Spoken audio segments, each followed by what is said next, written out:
அம்பானி நானாகிறேன். இந்த இன்ப மகாராஜ பெற்ற புது ரோஜ எலிசபெத் ராணியின் பேத்தியே. தாயே தாயே மகளன வந்தாய், தந்தை சிந்தை நலமுற வந்தாய்.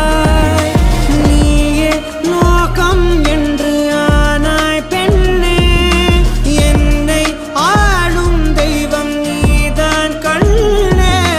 பெற்றது நானா இல்லை உன் மகனே நானம்மா. தாயே தாயே மகளன வந்தாய், தந்தை சிந்தை நலமுற வந்தாய்.